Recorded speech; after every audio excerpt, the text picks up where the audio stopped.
Dear good evening to all of you. तो dear ये BSc nursing fifth है और मेंटल हेल्थ नर्सिंग का जो आपका पिछला क्लास हमने आपको बताया था, उस क्लास में हमने आपको यहाँ तक बता दिया था मेंटल हेल्थ नर्सिंग जो है कि मेंटल हेल्थ एक्ट बताया था हमने, ठीक है। उसमें हमने आपको बता दिया था क्या, ठीक है, कौन एक्ट बनाया, ये कब पास हुआ, ये बता दिया था हमने, ठीक है। उसके बाद आपका हमने बता दिया था व्हेन केम इनटू फोर्स, कब केम मतलब कि कब लागू हुआ। उसके बाद रीज़न फॉर ब्रिंगिंग, और क्या कारण था कि इसको मेंटल हेल्थ एक्ट लाने के लिए, ठीक है, क्या कारण था, क्यों लाया गया, ठीक है। क्योंकि इंडियन लुनेसी एक्ट इसके पहले आ चुका था, तो ऐसा क्या हुआ कि उसको हटा के इसको लाया गया, ठीक है। उसके बाद हमने इसका ऑब्जेक्टिव, मेंटल हेल्थ का एक्ट का ऑब्जेक्टिव हमने बता दिया था, जो भी 8 पॉइंट थे ये सारे हमने बता दिए थे। उसके बाद आपको हमने फीचर्स बताए थे। फीचर्स में ये बताए थे कि इसमें 10 चैप्टर होते हैं, ठीक है, 10 चैप्टर होते हैं, 98 सेक्शन होते हैं। Chapter first, chapter second, chapter third, ठीक है, ये हमने बता दिए थे आपको। उसके बाद हमने चैप्टर 4 तक बताया था, पिछली क्लास में हमने यहाँ तक बताया था चैप्टर 4 को। इसमें हमने बता दिया था टाइप ऑफ एडमिशन बता दिया था, voluntary basis, under special circumstances, under authority order. तो अथॉरिटी ऑर्डर में reception order on application, reception order on production and mentally, ये हमने बताया। तो आज हम एडमिशन, यही एडमिशन प्रोसीजर के बारे में ये पूरा हमने बताएंगे कि मेंटली इल पर्सन, बीमार पर्सन को एडमिशन किस परिस्थिति में कौन आदेश देगा और कौन एडमिशन करेगा मानसिक रूप से बीमार व्यक्ति का। तो इस पे हम चैप्टर 4 के बारे में हमने बताएंगे कि एडमिशन कैसे होता है, ठीक है। तो चलिए आइए, आप लोगों को शॉर्ट नोट में कभी कभी पूछ देता है कि टाइप ऑफ एडमिशन, ठीक है, टाइप ऑफ एडमिशन, तो आपको इसमें लिखना होगा चैप्टर 4 के अकॉर्डिंग ही एडमिशन, यानी कि जो मेंटल हेल्थ इंडिया के द्वारा जो मेंटल हेल्थ एक्ट पास किया गया, उसके चैप्टर 4 में सारे एडमिशन के प्रकार दिए गए हैं कि इस परिस्थिति में कौन एडमिशन आदेश देगा, इस परिस्थिति में कौन एडमिशन कराएगा, घर वाले कराएंगे या ऑर्डर आएगा कोर्ट से, या फिर कैद जेल में है तो कैदी का कैसे करना होगा। तो ये सारी चीज़ें इसमें आ जाएगा। तो डियर हम अब इसके बारे में आपको बताते हैं, चलिए आगे। तो देखिए type of admission, type of admission में देखिए लिखने का तरीका डियर, आप जो है कि पहले ऐसे फ्लो चार्ट बना लीजिएगा, फ्लो चार्ट ऐसे बना लीजिए, उसके बाद आसान हो जाता है आपको। तो इसमें देखिए टाइप ऑफ एडमिशन यानी प्रवेश के प्रकार और उससे रिलेटेड धाराएं, कौन कौन से धारा सेक्शन के अंतर्गत कौन एडमिशन आएगा, ठीक है। तो ये होता है, आप सोच रहे हैं कि इतना काहे को पढ़ा रहे हैं, मतलब कि बाद में ये आपको दिक्कत पैदा करेगा और आपको समझ में नहीं आएगा कि ये सब चीज़ें क्या चीज़ें हैं। दरअसल इसमें इंटरेस्ट कोई लेता नहीं, ना बच्चे ना टीचर जल्दी लेते हैं। तो ऐसे ही हमने सोचा कि हम वो चीज़ करते हैं जो कोई नहीं करता है, ठीक है। तो वो आपको बता रहे हैं, तो इससे रिलेटेड थोड़ा सा इंटरेस्ट लेंगे तो आपको अच्छा लगेगा। तो एडमिशन और उससे रिलेटेड धाराएं, जो भी मेंटल एक्ट में जितनी धाराएं या अधिनियम जितने लगाया, जो अधिनियम आया था उसके अंतर्गत क्या था, धारा 20, धारा 15, धारा 16, तो ये सभी चीज़ें सेक्शन जो लगा था, सेक्शन इसके अंतर्गत ये एडमिशन आएगा। तो इसमें देखिए पहले तो 3 पार्ट में डिवाइड किया गया। डिवाइड ये किया कि admission on the voluntary basis, अपनी इच्छा के अनुसार एडमिशन करवा रहा है। तो इसमें 2 सेक्शन लागू होंगे, ठीक है, सेक्शन 15 और सेक्शन 16, क्योंकि इसमें जो है ना कि स्वयं जैसे कि उसके फैमिली मेम्बर आ रहे हैं एडमिशन करवा रहे हैं, और या तो फिर उसके रिलेटिव्स या नाइबर्स, पड़ोसी या दोस्त यार आ रहे हैं, तो उसी के अकॉर्डिंग 15-16 के अकॉर्डिंग एडमिशन लिया जाएगा। तो ये वॉलंटरी बेसिस पे एडमिशन अंडर अथॉरिटी ऑर्डर, ठीक है, यानी कि जो अथॉरिटी है उसके आदेश पे एडमिशन लिया गया है, जैसे कोर्ट हो गया, पुलिस हो गया, मजिस्ट्रेट हो गया, इसके बेसिस पे। तो इसमें जो है, और तीसरा ये रखा गया कि एडमिशन अंडर स्पेशल कुछ विशेष परिस्थितियों में एडमिशन करने का, तो उसमें रखा गया। अब आगे भी मैं बताऊंगा कि कौन कौन सी ऐसी परिस्थिति है जो इसमें सेक्शन 9 में आएगा, धारा 19 में आएगा। अब उसके बाद एडमिशन अंडर अथॉरिटी में तो बहुत आते हैं, तो किसके आधार पे एडमिशन कौन आदेश देगा, ठीक है।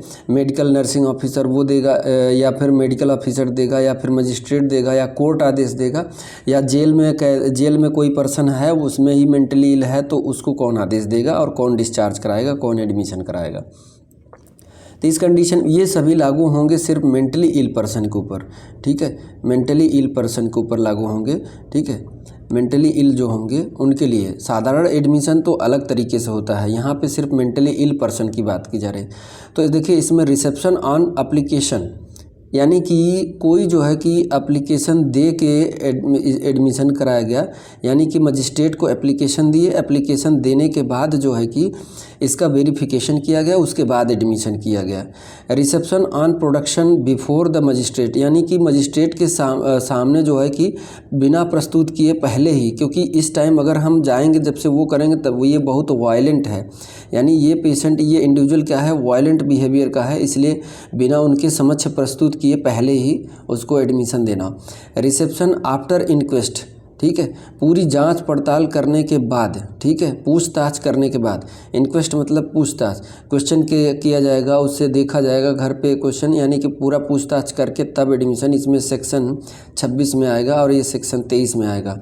अब अगला एडमिशन एंड, ये सब ऑर्डर हायर अथॉरिटी के ऑर्डर वाले ही हैं, यहाँ पे देखिए ऑर्डर अथॉरिटी के ऑर्डर से ही हो रहा है एडमिशन। अब अगला है एडमिशन एंड डिटेंशन, यानी कि एडमिशन कराना और डिस्चार्ज कराना, उसे प्रॉपर जो है ट्रीटमेंट करना, केयर करना, वो सभी किसके, जैसे मान लीजिए कैदी कोई हो गया तो वहाँ पे कौन आदेश देगा, जेलर आदेश देगा। और जेल में जो कि नर्सिंग ऑफिसर है या फिर डॉक्टर्स है वो अलग से रहते हैं ऐसे हॉस्पिटल में, जेल में रहते हैं। तो अगर जेल में वो कैदी था कुछ दिन सही था, लेकिन अब वो मेंटली डिस्टर्ब हो गया है, मेंटली डिस्टर्ब हो गया है, तो उसके एडमिशन के लिए कौन, जेलर आदेश देगा कि हाँ कर सकते हैं, ये सच में मिसबिहेव कर रहा है, लोगों के ऊपर वार कर रहा है, ये सही से वो नहीं है, ठीक है, इसकी मानसिक हालत सही नहीं है, जेलर कहेंगे, तब एडमिशन होगा, ठीक है। तो आइए इसमें अब हम डिटेल में आपको बताते हैं, ठीक है, लाइनों में नहीं, मैं ऐसे ग्राफ करके बता रहा हूँ। तो एडमिशन अंडर रिसेप्शन ऑर्डर, ठीक है, रिसेप्शन ऑर्डर। तो देखिए पहले पिटीशन होगा, एप्लीकेशन जो देगा, ठीक है, एप्लीकेशन देगा, यानी याचिका दायर की गई कि इनको भर्ती कर लिया जाए, ये ठीक नहीं है, सोसाइटी या जहाँ है वहाँ ठीक नहीं है, ठीक है। किसी ने याचिका दायर कर दिया, किसी ने एप्लीकेशन दे दिया, तो पहले उसका एग्जामिनेशन कीजिए कि वो सही दिया है या झूठ दिया है, ठीक है। 24 आवर्स के अंदर, 24 घंटे के अंदर जो है कि उसका जांच कीजिए। जांच करने के बाद उसको अगर डिटरमाइन हो गया, ठीक है, तो वो डिटर्मिनेशन करने के बाद मेडिकल एडमिनिस्ट्रेटर को दिखाने के बाद, मेडिकल एडमिनिस्ट्रेटर जैसे मेडिकल ऑफिसर हो गए, डॉक्टर्स हो गए, ठीक है, मेडिकल ऑफिसर में जैसे डॉक्टर्स हो गए, या मेंटल हॉस्पिटल का कोई एक जो है कि हेल्थ प्रैक्टिशनर हो जो साइकेट्रिक जानता हो, तो वो अगर कह दिया कि नहीं सही है, इसको एडमिशन देने की ज़रूरत नहीं है, ये गुड है, तो क्या करना है, उसे रिलीज कर देना है, उसे छोड़ देना है, ठीक है, उसे एडमिशन नहीं लेना है। अगर इसने कह दिया कि नहीं इसकी हालत सही नहीं है, इसको एडमिशन लेना होगा, तो ये क्या हो जाएगा, हॉस्पिटलाइज हो जाएगा, ठीक है, तब इसमें हॉस्पिटल में एडमिशन ले लेंगे इसका। दूसरा यह है कि इमरजेंसी, देखिए अब हॉस्पिटल में लेंगे तो कंडीशन क्या क्या होगा, कंडीशन ये कि emergency to control immediate threat to, यानी कि एडमिशन जल्दी करिए, नहीं तो ये दूसरों को हानि पहुंचा देगा, सेल्फ को, खुद को और दूसरों को हानि पहुंचा देगा, ये इमरजेंसी एडमिशन है, ठीक है। शॉर्ट टर्म डायग्नोसिस, कुछ समय के लिए इसको रख लीजिए और ट्रीटमेंट कर दीजिए, उसके बाद फिर डिस्चार्ज कर दीजिएगा। लंबे समय के लिए इसको रखना है और डिटरमाइन करना है, इसे ठीक करना है, उसके बाद डिस्चार्ज करना है, ठीक है। तो ये ऑर्डर के पिटीशन, याचिका दायर किया है किसी ने, उसके बेसिस पे एडमिशन ये चल रहा था, ठीक है। तो इस कंडीशन में मरीज़ का कंडीशन 3 तरीके का हो सकता है, ठीक है। एक तो नॉर्मल होगा तो हम रिलीज कर देंगे, उसे छोड़ देंगे, नई एडमिशन लेंगे।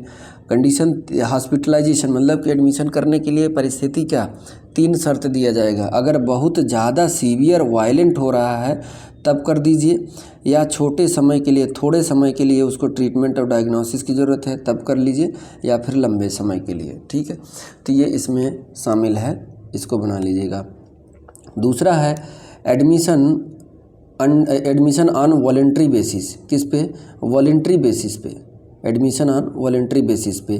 तो इसमें क्या होगा, रिक्वेस्ट बाय मेजर या फिर गार्जियन, किसी के कहने पे, रिक्वेस्ट करने पे of the minor for admission to medical officer. Medical officer यानी कि हॉस्पिटल में आके कोई रिक्वेस्ट करना है कि इनको यहाँ से लीजिए और ये बहुत ज़्यादा इनकी मानसिक स्थिति सही नहीं है, ये लोगों के ऊपर वार कर रहे हैं या फिर जो है मिसबिहेव कर रहे हैं, ठीक है, कई महीनों से है। तो उसको क्या करना होगा, मेडिकल ऑफिसर को आदेश देना होगा इंक्वायरी करने के लिए विदिन 24 आवर्स के अंदर। फिर उसके बाद जो है कि अब 24 hour if the medical officer is satisfy, अगर सेटिस्फाई हो गया कि ठीक है तो एडमिशन के लिए दे देंगे, और ये वॉलेंट्री बेसिस पे है, ठीक है, ये एडमिशन। उसके बाद जो है कि आपका reception order on production before magistrate, यानी कि इसमें क्या है कि मजिस्ट्रेट के सामने प्रस्तुत करने से पहले एडमिशन का आदेश दे दिए, ठीक है। तो कंडीशन होगा इसमें दे दिए मजिस्ट्रेट के सामने, क्योंकि mentally ill patient exhibiting violent behaviour, क्या हमने बताया कि वायलेंट बिहेवियर कर रहा है, इसको वहाँ ले जाने की ज़रूरत नहीं है, पुलिस खुद ही कह रही कि इसका एडमिशन ले लीजिए। किसके द्वारा, पुलिस के द्वारा मजिस्ट्रेट के सामने प्रस्तुत करने की ज़रूरत नहीं, क्योंकि ये वायलेंट बिहेवियर, बहुत अजीब बिहेवियर कर रहा है, दूसरों को हानि पहुँचा देगा, स्वयं को। Produce in the court within 24 hours of detention, यानी कि इसको जो है कि 24 घंटे के अंदर इसको कोर्ट में ले जाना होगा, ठीक है, कोर्ट में पेश करना होगा। फिर उसके बाद application is supported by 2 medical certificate, ठीक है, यानी कि कम से कम 2 मेडिकल सर्टिफिकेट, 2 जगह से मेडिकल सर्टिफिकेट ओके कहें कि हाँ ठीक है ये मेंटली इल है, इसको ले जाना है, तब जाके मजिस्ट्रेट इशू रिसेप्शन ऑर्डर, यानी तब मजिस्ट्रेट आदेश देगा कि इसका एडमिशन कर लीजिए साइकेट्री या मेंटल हॉस्पिटल में, ठीक है। उसके बाद अगला है रिसेप्शन, पूछताछ के बाद admission, reception order after inquest, पूछताछ के बाद एडमिशन का आदेश दे देंगे, कौन, मजिस्ट्रेट या मेडिकल ऑफिसर। इंक्वेस्ट ऑफ, पूछताछ करने के लिए मेंटली इल पर्सन का पूछताछ patient bye district court, district जिला न्यायालय के न्यायालय में जाके उससे पूछताछ होगी, मेंटली इल अगर होगा, in the interest of such person district court direct for admission, यानी कि यहाँ पे मजिस्ट्रेट वगैरह इनका नहीं जाना होगा, ठीक है, सीधा कोर्ट आदेश दे दिया कि इनका एडमिशन करिए, ये सही नहीं है, ये जो कह रहे हैं ये सही है, ठीक है, एडमिशन इज मेड, यानी एडमिशन कर लिया जाएगा कोर्ट के आदेश पे, डिस्ट्रिक्ट न्यायालय के आधार पे, ठीक है, डिस्ट्रिक्ट कोर्ट के आधार पे। उसके बाद आपका चैप्टर 5, ये चैप्टर 4 में था, चैप्टर 5 में क्या है, in this chapter how to discharge, अब तो एडमिशन हो गया, डिस्चार्ज कैसे किया जाएगा mentally ill person from a mental hospital. तो इसमें जो है कि कुछ सेक्शन के तहत डिस्चार्ज किया जाता है, जैसे discharge of a patient admitted on voluntary basis, ठीक है, वॉलेंट्री बेसिस पे कौन सा सेक्शन था, उसी सेक्शन के अकॉर्डिंग इसको डिस्चार्ज करना होगा। वॉलेंट्री अपनी इच्छा पे आया था तो उसको अपनी इच्छा पर ही डिस्चार्ज करना हो, वो चाहे तो वो जा सकता है। Discharge of a patient admitted under special circumstances, कुछ स्पेशल परिस्थितियों में जैसे एडमिशन हुआ था वैसे उसका छोड़ा जाएगा। डिस्चार्ज ऑफ स्पेशल परिस्थिति मतलब कि जेलर उसमें हो, प्रेशनर हो, कैदी हो, ठीक है, प्रेशनर हो, कैदी हो, तो उसके लिए डिस्चार्ज ऑफ ए पेशेंट, यानी यहाँ पे जेलर ही वो आएगा, कहेगा कि हाँ सही है अब इसे डिस्चार्ज कर दीजिए, ठीक है, डॉक्टर ने कहा कि हाँ ले जा सकते हैं इसको तो ले आ सकते हैं, ठीक है, बीच में और कोई नहीं वहाँ से लेके डिस्चार्ज करा के ले आ सकता है। Discharge of a patient admitted on reception order, reception order के आधार पर जैसे एडमिशन हुआ था वैसे डिस्चार्ज होगा, ठीक है। Discharge of a patient admitted by police, ठीक है। Discharge of a mentally ill person, कैदी, लीव ऑफ एब्सेंस, ठीक है, लीव ऑफ एब्सेंस यानी मरीज भाग गया, ठीक है, मरीज भाग गया बिना बताए, ठीक है, ये सेक्शन 45 में आएगा, ठीक। उसके बाद आपका चैप्टर जो है कि इसमें चैप्टर 5 में डिस्चार्ज, पहला क्या है, discharge of a patient admitted on voluntary basis, voluntary basis पे जब उसका एडमिशन हुआ था तो डिस्चार्ज करेंगे, कौन डिस्चार्ज कराएगा, क्योंकि मेडिकल ऑफिसर के सामने खुद आके वो बोला था, ठीक है, या उसका परिवार बोला। तो बाई मेडिकल ऑफिसर, एमओ के आधार, by medical officer of hospital on recommendation of 2 psychiatric, यानी कि 2 साइकेट्रिक, उस हॉस्पिटल के 2 साइकेट्रिक जो है कि ये कर दिए कि हाँ ठीक है अब इनको डिस्चार्ज कर सकते हैं, तो मेडिकल ऑफिसर डिस्चार्ज करवाने के लिए आदेश दे देंगे। दूसरा है discharge of a patient admitted under special circumstances, जैसे ये भी मेडिकल ऑफिसर के द्वारा ही आदेश दिया जाएगा डिस्चार्ज करने के लिए, लेकिन कंफर्म करने के बाद on recommendation of relatives, his relatives या फिर friends, but give a promise, यानी कि यहाँ पे क्या होगा, मेडिकल ऑफिसर ही देगा डिस्चार्ज, लेकिन जो है कि रिलेटिव्स और फ्रेंड्स जो होते हैं वो अगर डिस्चार्ज करवा रहे हैं तो उनसे ये कहा जाएगा कि आप पहले ये वादा कीजिए कि ये बॉन्ड अपना वो रखिए कि दैट आई केयर हिम, मैं इसका ख्याल रख सकता हूँ, आई टेक इट्स रिस्पॉन्सिबिलिटी, मैं इसके देखभाल की रिस्पॉन्सिबिलिटी लेता हूँ, उससे गार्जियन से, जो रिलेटिव्स आए हैं, जो फ्रेंड्स आए हैं उनसे अगर वो कह रहे हैं तो लिखित में लेना होगा। That he she not harm to him her, यानी कि ये भी लिखिए उसमें कि कल को ये किसी को हार्म करता है या स्वयं को हार्म करता है तो उसके जिम्मेदार स्वयं आप होंगे, ठीक है, या फिर अदर को हार्म करता है, here he she not completely cured, क्योंकि ये अभी पूरी तरह से ठीक नहीं हुआ है, ये मेडिकल ऑफिसर लिखवा रहा, आप लोग ले तो जा रहे हैं लेकिन इसका जिम्मेदारी लीजिए, ये खुद को और दूसरे को हानि नहीं पहुंचाएगा और इनका देखभाल आप लोग करोगे अच्छे से, तभी उसको, क्योंकि ये कम्प्लीटली अभी ठीक नहीं हुआ तभी इसको डिस्चार्ज किया जाएगा, ठीक है। तो ये दूसरा है। उसके बाद अगला तीसरा हमने कहा डिस्चार्ज किस पे किया जाएगा, discharge of a patient admitted on reception order, ठीक है, रिसेप्शन ऑर्डर के आधार पे। हियर यहाँ पे क्या होगा, relative gives an application, relatives देंगे application with discharge sheet, discharge sheet के साथ, और वो make by medical officer of hospital, hospital का जो मेडिकल ऑफिसर होगा वो डिस्चार्ज सीट बनवाने, मतलब कि उनसे आदेश लेके आ गया है, वो डिस्चार्ज सीट बनवा दिया है तो उसे डिस्चार्ज कर दीजिए, ठीक है। Medical officer to magistrate, discharge sheet to magistrate that he she is well, कहा गया उसके रिलेटिव्स जो बोले कहें कि ये जो है कि हमारे पास डिस्चार्ज बन गया है, मेडिकल ऑफिसर यानी हॉस्पिटल के जो डॉक्टर थे उन्होंने डिस्चार्ज बना दिया है, अब मजिस्ट्रेट के सामने जाके उसको पेश कर दीजिए, फ़ोटो कापी लगाइए और मजिस्ट्रेट कहेगा कि हाँ ठीक है इनको ले जा सकते हैं। जाँच करने के बाद अगर वो आप कह रहे हैं कि he is she is well now I want to discharge from hospital, relatives कह रहे हैं तो रिलेटिव्स को वेरीफाई कराना होगा, कैसे, मेडिकल ऑफिसर से लिखवा के लाना होगा कि हाँ ये सही है, तब मजिस्ट्रेट आदेश दे देगा ठीक है आप ले जा सकते हैं, ठीक है। Discharge of a patient permitted by police, police admission कराई थी, पुलिस ही डिस्चार्ज कराएगी। In this case after police verification of discharge sheet, discharge तो मेडिकल ऑफिसर डिस्चार्ज बना दिए लेकिन पुलिस वेरिफिकेशन होगा, पुलिस जब से तक नहीं आदेश देगी तब से तक डिस्चार्ज नहीं कर सकते हैं। With prepared by medical officer hospital, medical officer told that he she is now fit or he या she is fit or well, ये ठीक है, now he she went to your home, ठीक है, घर जा सकती है। Discharge of mentally ill prisoner, कैदी का, जो कैदी था मानसिक रूप से बीमार, जो कैदी था जेल में बंद था, इसके केस में hospital authority have report every 6 month, यानी कि जो कैदी आया हुआ है लंबे समय से, साल भर से वो हॉस्पिटल में पड़ा हुआ है, तो आपकी जिम्मेदारी बनती है कि उस जेल में जो जेलर है उसको हर 6 महीने या फिर हायर अथॉरिटी को हर 6 महीने पे उस मरीज के मानसिक हालत का जानकारी देते रहेंगे, ठीक है। Every 6 month about patient condition to legal authority, legal authority को इन्फॉर्मेशन देते रहना होगा, ठीक है। इफ़ ही या she is well for trial the handed over to the probationer officer, jailer को हैंड ओवर कर देना है कि हाँ अब इसको ले जाइए, अब इससे चाहे कुछ पूछताछ कर सकते हैं, बयान ले सकते हैं, या फिर इसे सज़ा है तो इसे सज़ा दे सकते हैं।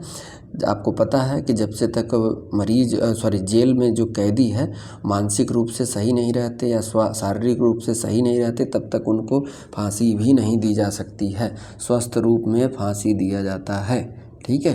तो ये एडमिशन का 5वां जो डिस्चार्ज ऑन अब उसके बाद चैप्टर 6 में क्या था, care of patient and their property.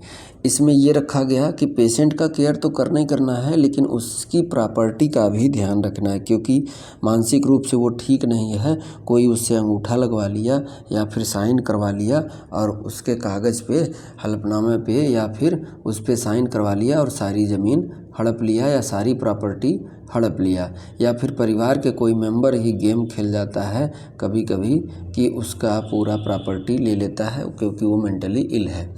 Care of patient and their property and order of court, और इसका आदेश कौन देता है, कोर्ट आदेश देता है, ठीक है, बाय लीगल प्रैक्टिशनर, ठीक है, बाय लीगल प्रैक्टिशनर।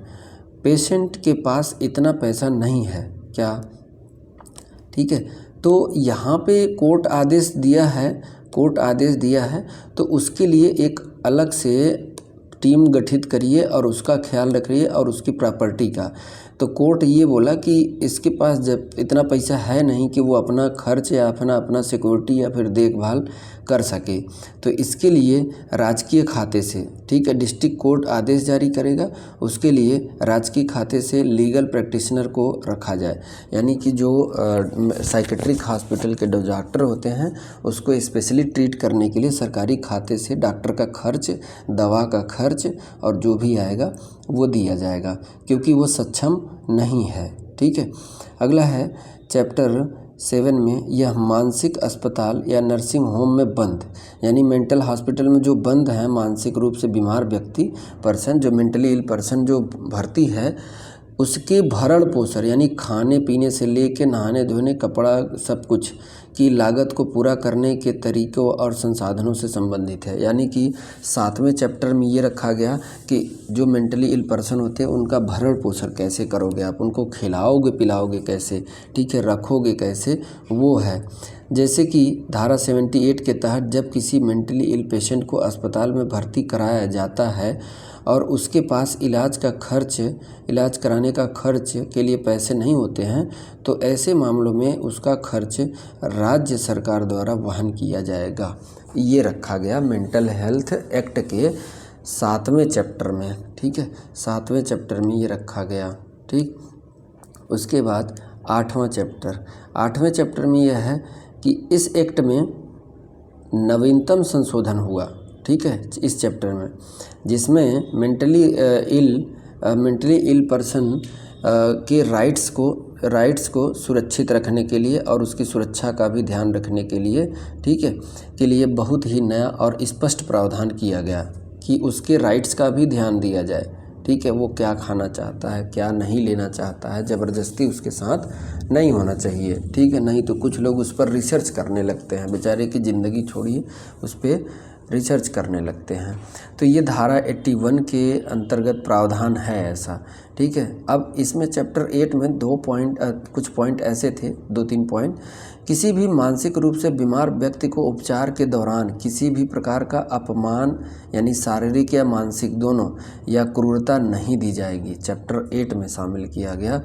फिर उसके बाद उपचाराधीन यानी कि जब उपचार चलता रहे उसका, किसी मानसिक रूप से यानी मेंटली इल पर्सन को उसको जो है, जो मेंटली इल पर्सन है, आप मेंटल हॉस्पिटल में ले तो लिए, अब वहाँ पे ये आप सोच रहे हैं कि इस पे हम रिसर्च क्यों ना करने इसी पेशेंट पे, तो उस पर रिसर्च नहीं कर सकते जब से तक आप आदेश नहीं लेंगे, तब तक नहीं किया जाएगा जब तक कि इस तरह के शोध में उन्हें सीधा लाभ हो। यानी कि जो आप रिसर्च करना चाहते हैं वो मरीज के फ़ायदे के लिए होना चाहिए।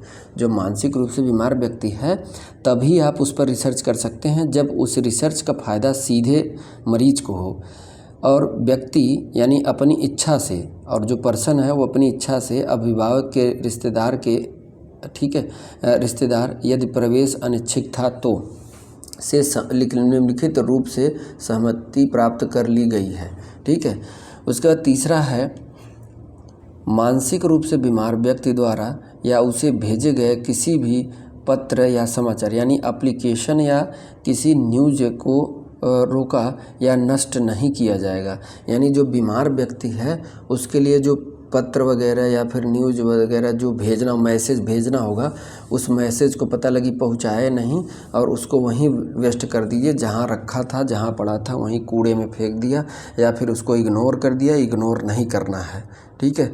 तो उसके सारे जो है कि समाचार पत्र जो है ठीक हूँ नहीं ठीक हूँ क्या है उसको भेजना पड़ेगा, उसके रिलेटिव्स को, उसके घर वालों को भेजना पड़ेगा, ठीक है। तो ये चैप्टर 8 में शामिल था। उसके बाद चैप्टर 9, ठीक है। चैप्टर 9 में क्या है, यह मनोरोग अस्पतालों यानी कि जो मेंटली इल हॉस्पिटल हैं या नर्सिंग होम है उनकी स्थापना, इस्टेब्लिशमेंट यानी उसको बनाने और उसमें के सारे इक्विपमेंट के रख रखाव के लिए अपनाई जाने वाली प्रक्रियाओं और उनके उल्लंघन के लिए दंड। यानी कि अगर हॉस्पिटल में सही व्यवस्था नहीं रही, अगर जांच में पाया गया तो उसमें क्या होगा, दंड भी दिया जा सकता है, हॉस्पिटल की मान्यता भी रद्द की जा सकती है, जो अपेक्षाकृत गंभीर और स्पष्ट हो सकते हैं। ऐसे ऐसे भी मतलब कि दिख गए कि जो हॉस्पिटल के लिए बेहद ख़राब है, तब आपको जब्त कर लिया जाएगा। से संबंधित है मानसिक स्वास्थ्य अधिनियम के अनुच्छेद 61 में बिना लाइसेंस का होम चलाने पर प्रतिबंध है, ठीक है। तो बिना लाइसेंस का जब हॉस्पिटल चला रहे हैं तो उसमें कौन सा अधिनियम आएगा, मानसिक स्वास्थ्य अधिनियम के अनुच्छेद 61 में है, ठीक है।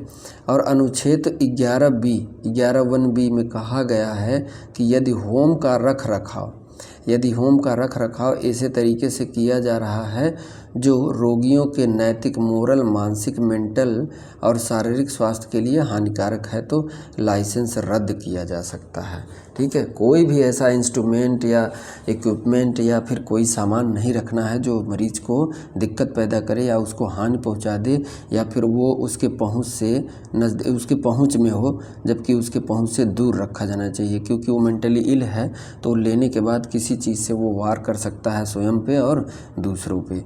तो ये चैप्टर 9 में था। उसके बाद चैप्टर 10 में क्या रखा गया था, यह मेंटल हॉस्पिटल या नर्सिंग होम के मेडिकल ऑफिसर द्वारा फॉलो किए जाने वाले प्रोसीजर्स के क्लैरिफिकेशन से संबंधित है, ठीक है। यानी कि इसमें जो है कि जो मेडिकल ऑफिसर होते हैं उनके द्वारा क्या करना होगा, प्रोड्यूसेस क्लैरिफिकेशन, इसके जो मरीज़ लाए हैं मेंटल हॉस्पिटल में है उसके लिए आपको जवाब देना पड़ेगा, क्लैरिफिकेशन देना पड़ेगा, सफाई देना पड़ेगा इससे संबंधित, ठीक है। क्यों बीमार हुआ, क्या कारण है, सारी चीज़ें ये चैप्टर 10 में रखा गया। तो ये all over mental health act जो है डियर ख़त्म हो गया। अब जो है कि अब हम आगे बात करेंगे मेंटल हेल्थ प्रोग्राम, लेकिन नेक्स्ट क्लास में, ठीक है। तब तक के लिए आप खुश रहिए, मस्त रहिए, जहाँ रहिए स्वस्थ रहिए। थैंक यू सो मच, ठीक है।